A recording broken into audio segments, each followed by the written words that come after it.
Welcome to Spain, Poco a Poco. Buenos dias, Tanya. Buenos dias. Today we are going to talk about Ernest Hemingway. And this is kind of exciting because I think a lot of people think of him. They think of, obviously his writing, but Cuba, Paris, all the things that he did. But he was very big in Spain. He loved Spain. And he even called it the last good country left. So we're going to delve into sort of his life in Spain, some other things too, but most predominantly his life in Spain and how that inspired his writing. Yes, he is. I think I know him for his love of Spain and kind of his love of the virulent nature, the machismo of Spain, right? Like that he Yes. lived a hard life, right? He lived a kind of a hard drinking, party hard, and running with the bulls is up his alley, right? So Yeah, I think a lot of that. Definitely he's renowned for his excessive drinking. I think that we that's definitely part of it. And but yes, the all the bullfighting and all this, and he was part of the not part of, but he was in Spain during the Civil War, being a correspondent. So that he wasn't shying away from everything exciting. He was definitely not sitting. He was probably sitting on the beach here too, but there was a lot going on in his life. right. So he was born in 1899 in Oak Park, Illinois. But he was also he was a Red Cross ambulance driver in Italy during World War One. He served as a war correspondent in World War II, and he won a Bronze Star for bringing the realities of war to readers in World War II. And over his life, he wrote 7 novels, 6 short stories collections, and 2 nonfiction works. So not a small amount of stuff going No, on for him. you can't say he was a failure. That's for sure. No. And to top off his list of failures, he also won a Nobel Prize. The man, Yes. nothing going for him, you know. Yeah, really quite a lot. I think there's one thing that I did find during his during researching him, which I think was very interesting and absolutely horrifying. Really, he had so many injuries in his life, and I think that he had a car crash in London during World War II. He had a motorbike accident in Normandy. He had 2 plane crashes in Africa in 1954. He was a boxer and a football player as a kid. He was in a mortar blast in Italy during World War One, and he had a concussion when he fell off his boat. So and he also, and his family and everything, there was a lot of history of mental illness of various different types of mental illnesses, but it's also kind of thought that maybe he also suffered from CTE, which we hear a lot about now, which is chronic traumatic. I'm not No, going to that's say a that long word. word, and Encephalopathy or whatever. it's the football thing. It's with the football. It's the football thing, yes. So clearly, when you see all the things, all the injuries that he had to his head, plus if you add on to that the mental illness that ran in his family, and rather a very sad amount of suicides in his family history, and him included, which is how he died. His alcoholism, and all those Mhm. things kind of maybe go together, and also his creativity and all the books that he wrote prolifically, like was all combined in this soup of everything that happened during his life. Right. So I mean, yeah. it's a lot. And you look at those injuries, you look at what he experienced, and the mental illness. It makes sense that he was such a drinker as well, right? That Hmm. was the therapy of a manly man back in the day, right? That was Yes, and I think these days the glorification of alcoholism in this regard, I think is kind of taking it's kind of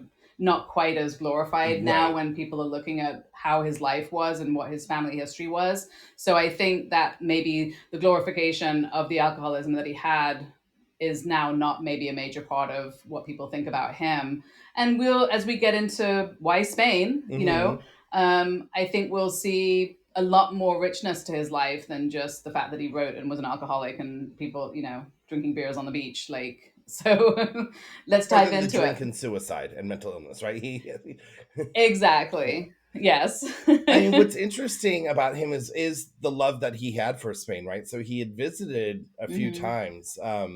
The first time he visited was in the mid 1920s, and then he came back in the 30s for the during the Spanish Civil War and wrote about that for newspapers, for like the kind of the AP of the day. I forget what it was Mm-hmm. called, like the Yep. National American, I don't know, some long thing. Do you remember what it was called? some the North American Newspaper There you Alliance. go. Just rolls Yep, off the tongue. And it does. I think it's also called the NANA, I the think. Nana? He wrote for Nana? Nana. I don't know. That's what it was called, yes. And he was supporting the Republicans against Franco, and he also wrote for a Chicago Called magazine Ken. called Yep. Ken, Hmm. which was a liberal publication. So that's what he was doing here in Spain during that time, writing for papers back in the States. Being, yeah, telling the story of what's going on, right? Um, Mm-hmm. Yeah. So the first time he visited was in 1923, and he loved the Spain, the culture of Spain. Obviously, the bullfights. We know him for exalting the running of the bulls, right? I think he's kind of what put the running on the Mm-hmm. bulls on the map for the world, right? I mean, it's because of him that Yeah. Pamplona has the tourists it gets now, I think. Yeah, I mean, I think if you can imagine coming from America and coming to see a bullfight and the running of the bulls, I can see how that would be incredibly exciting Yes. for somebody that enjoyed that type of thing. And he was captivated by the intensity of it, and also the resilience and the atmosphere and the people. And at that point, he had sort of declared Spain his spiritual home. And I think he just loved every aspect of Spain. And it was just a very different experience for him. And it was a very inspiring place for him to be as a Hmm. writer. And I think two of his books are set in Spain, right? That's where his inspiration comes from, like The Sun Also Rises and For Whom the Bell Tolls. I had to read For Whom the Bell Tolls in high school, and don't ask me complete details, but I remember it was about the Spanish Civil War, and I had to read it. Well, and from my part in England when I was growing up, For Whom the Bell Tolls was played on the movie was played on the BBC, like I don't know, every other week or something. It was one of my father's favorite movies. It was an Ingrid Bergman, Gary Cooper movie, and it was just and my dad loved it. So I have seen that movie probably about 1,000 times, because back in the day, in case there's any young guys listening here, I mean, we had four Yeah. channels, so whatever was playing, you watched. And there was a rotation, right? Yes, it was a rotation, but it was the Yeah, same exactly. movies, Yeah. right? So if For Whom the Bell Tolls, if that was one of the movies, then that was coming on probably once a month or something, and that was definitely one of them, based on the book, obviously. So we'll talk about. Should we talk a little bit about these books? So there was The Sun Also Rises, right? So a significant portion of the story is about the running of the bulls, the Fiesta de San Fermin in Pamplona, and it talks about the bullfights and the festival and all of Hmm. that. Yeah, and that was inspired by his first Right. trip. So I think when he had his first trip, that was the book that sort of started coming out of that. And he was writing that in Valencia. He started writing it at the Hotel Reina Victoria. I had no idea about that. So every time I walk by that hotel, now I know. You can think of him. And then he wasn't just he wasn't that I mean, he wasn't just interested in the bullfighting. He was literally following a matador. So, these matadors were also, and I don't know if they still are because I don't follow it. They were Hmm. famous. They were like very, very well known. And he was not just following going to bullfights, he would be following a matador around the bullfights that person was doing. Cayetano Yes. Ordonez. Yes, I know it's almost your name. That is the Spanish spelling of my name. I am now gonna start calling you Cayetano.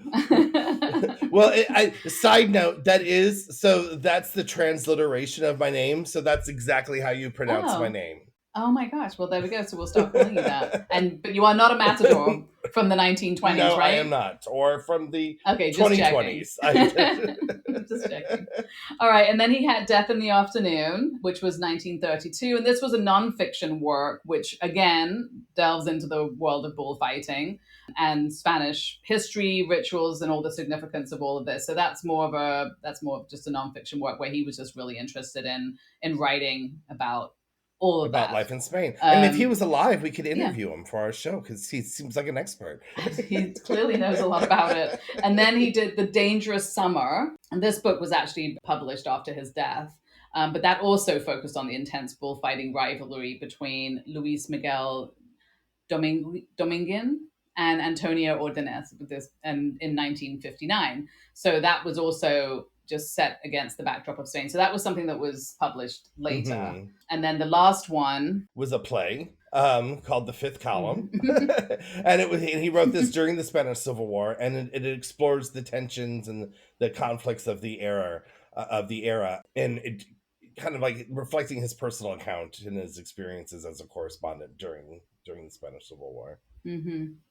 And those were the specific ones that really are about Spain. But I think Spain overall was a huge muse for him. So it was not necessarily other things that he wrote didn't have the inspiration from Spain as well. But those are the ones that are really specifically about it.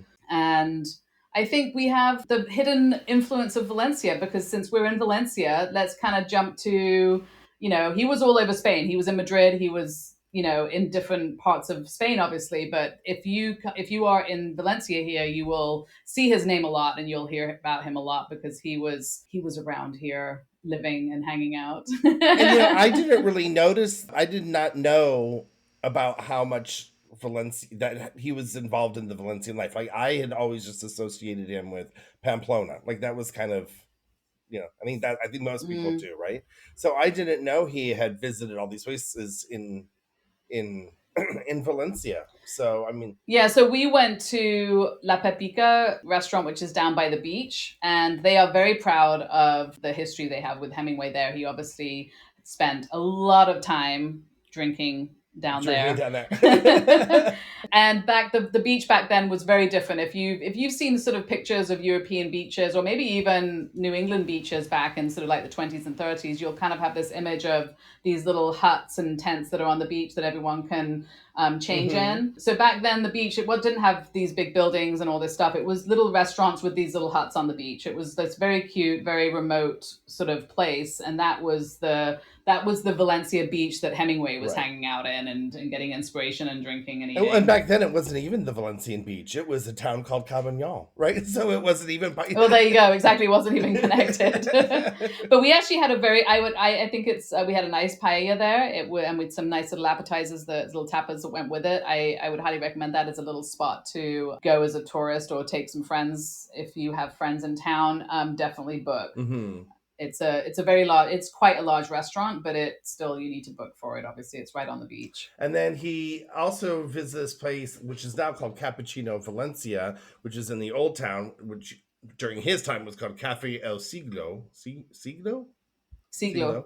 Cafe El Siglo. So he is rumored to have gone there a lot as well. Okay.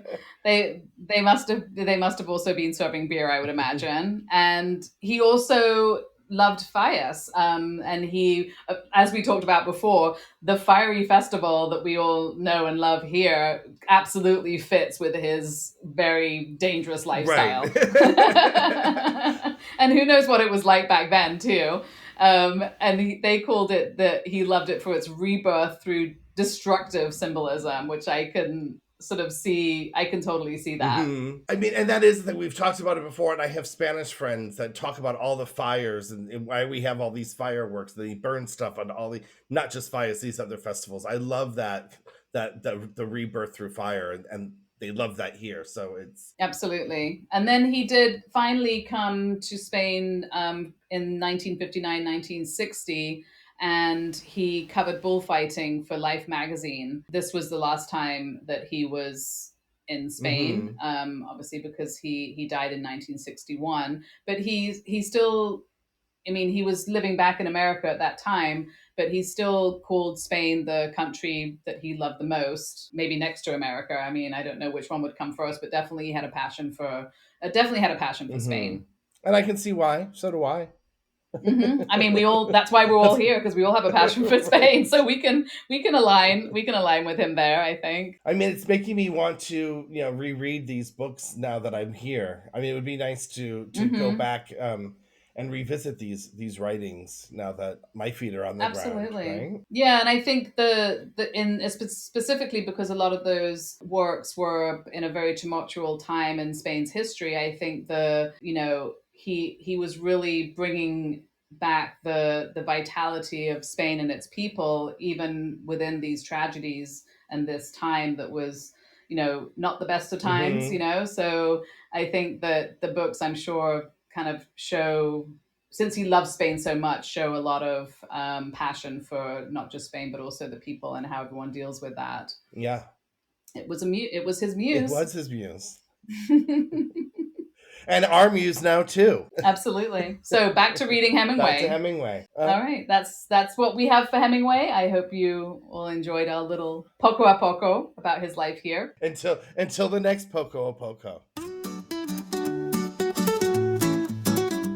Thank you for listening to Our Spain Poco a Poco. Since you love us so much, please do go on to our social media and follow us and like us and subscribe where you're listening, because it really does help us to grow and stick around and do what we are very much enjoying doing. And, give us a shout out on the social medias. Give us a comment on what you would like to hear us talk about. I mean, we like to hear ourselves speak, but we do want to make this, informative for our listeners. Absolutely, yeah. You can comment on one of our posts, or you can send us a message through our Spain Facebook page or Instagram. So we would love to hear from you.